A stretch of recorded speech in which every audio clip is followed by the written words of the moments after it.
అది లోపల పెట్టేసి త్వరగా రామ్మా. ఆలిమా అమ్మ. ఏంటమ్మా నువ్వు వెళ్ళలేదా?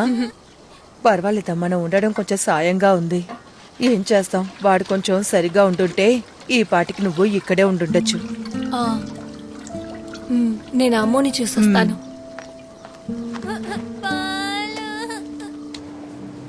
కోడికోడని రాసావా? The health officer. ఇది చాలా చాలు. బచ్చో, ఆ ల్యాబ్ వాళ్ళకి డబ్బులు ఇవ్వలేదా? దాంతోనే కదా సుమీ నగల్ని తెచ్చాం. సరిపోయింది. ఆ మేనేజరు మనుషులతో వస్తున్నాడు. సార్ ఇప్పుడు ఆ అబ్బాయి ఇంట్లో పరిస్థితి బాగాలేదు సార్. మనం తర్వాత మాట్లాడుకుందాం. నా మాట వినండి సార్, ప్లీజ్ సార్. విజీష్, ప్లీజ్. నీతో మాట్లాడడానికి రాలేదు, వాడితో మాట్లాడాలి. సరే వెళ్ళండి. వచ్చావా? ఫోన్ చేసినప్పుడు తీయకపోతే తిన్నగా ఇంటికే కదా రావాలి. ఏంటి కరెక్టేనా? ఇప్పుడు ఇదే కదా పద్ధతి.